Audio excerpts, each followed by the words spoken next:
I'll tell you, I'll be honest, as a physician, before I worked on this model, a lot of times my goal when I hit a unit was to keep as low a profile as I possibly could, because I knew chaos was looming, right? I had patients all over the hospital.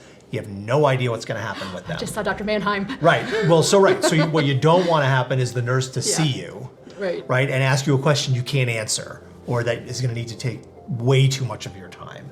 So you get in, you see the patients, you pop in and out of the room, you write your note in orders, and you get the hell out. Right? I think I myself, like many of my colleagues, were pretty skeptical how we could find the time in the day to do this round.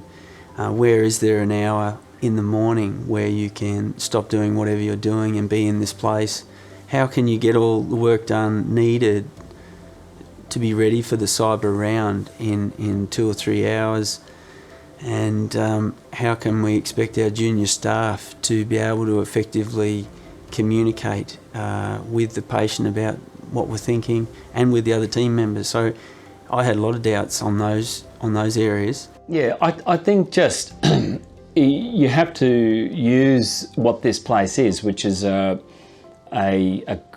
huge workplace filled with people with a lot of expertise, and so that's the true meaning of teamwork, is that you're allowing to get the best out of your colleagues, and in the end that will help you and that will help your patient. And it's reproducible and reliable, and you can do it the same time in the same way every day. The complexity is being reduced, and it's managing the complexity that we have a chance to control so that we can address the complexity that's inherent in the tasks and everything that we do. So SIBR is the concrete manifestation of a strategy to manage complexity. We live in a busy world, and the fragmentation is kind of the order of the day. So this is like a unification of all of these people, and bringing out their most helpful qualities. I don't think I really understood it the first few times I came through, because frankly it's not different care that we're delivering, but it's a different way where they're organizing it. And to me that's the really interesting and novel thing about how the ACU works. Most of the doctors in this country are really, really smart, yet only 50% of their patients get evidence-based care, regardless of which site of care you look at: acute, chronic, inpatient, outpatient, about 50%. So we started thinking about processes of care, and when you look at how complicated these processes are, you think you gotta find a way to make it simpler, to build these homes where you can control the processes of care. We have all had this experience of just people coming all the time. You know, question now, question in 5 minutes, question in another 5 minutes. And just regard it as a way to kind of turn that around. Just say, this is the time where we all come together and we sort out those issues. And while they might understand the full medical situation of someone, they go to SIBR so they can share that with the rest of the team, and they can be informed from the rest of the team, any new issues or concerns.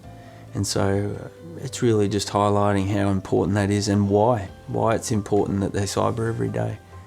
And when you're ahead of those things, you buy time later on because you're proactive and you fix things in the moment or close to the moment. And you can only do that if you've set yourself up with SIBR and a structure that says, you're going to do this, I'm going to do this is going to happen then.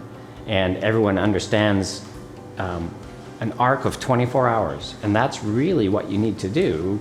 I think the catches and saves is really just those little 1%ers, which can turn out to be 100%ers, like the drug levels, the drug interactions, the INR levels, the warfarin doses, the Clexane administration.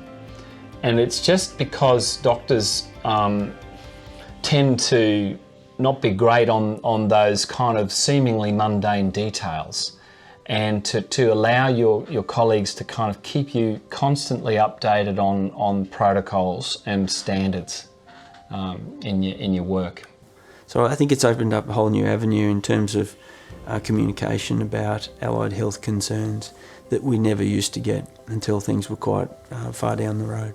One of my favorite stories about that environment is still a patient who was trying to figure out what we did that made it different. How did we pull this thing off?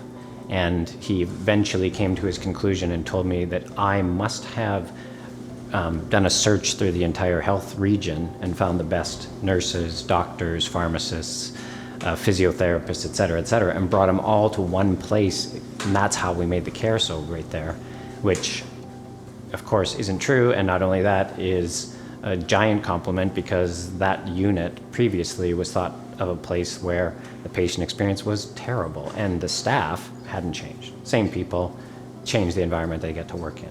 I think it's a more coordinated approach from really the moment the patient comes to the ward. And that's the benefit, I think, is that time frame gets set up pretty much as soon as they hit the ward and do the first SIBR round. I don't have to keep track of the things in the back of my head because somebody else is holding that piece of the puzzle for me. So we're a team, the DVT prophylaxis and stuff, I know, okay, I don't have to spend brains over there. I don't do that anymore. I don't I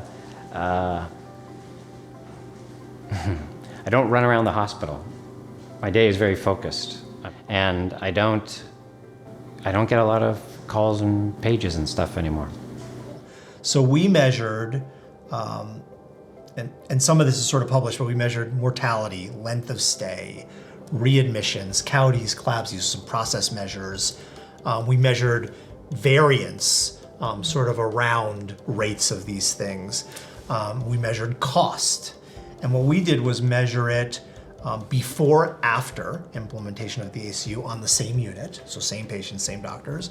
And we also compared ourselves to a control group in our larger hospital system. So to hospitalist patients matched by DRG amongst 6 hospitals in the area. And what we found was consistent. So all of those metrics got better. So we improved mortality 25 to 30% relatively, while reducing length of stay by 10 to 15%, while reducing readmissions by about 20%, while reducing cost by about $1,500 to $2,000 per patient per stay, before versus after. But it also looked the same when we compared to a control group across the city. So whereas everyone else, their metrics stayed about the same or got slightly worse, ours improved in every category, which said to us, we were doing something right. I like coming to work every day. I see the same people. I know who they are. I trust them. I can do what I do best, hand off what I don't do best to the experts who do it. I thought we were pretty good beforehand, and I used to like working where I worked in pre-SIBR, but I love it a lot more now. And the most satisfying part is being part of a team where everyone actually knows each other very well, communicates really effectively, and the patients wouldn't let us, I don't think. I hear nothing but really positive feedback from the vast majority of patients about communication. And it's the key to how we run hospitals is communication. And nearly majority of anything that goes wrong in a healthcare system is around breakdown in communication. So I wouldn't go back.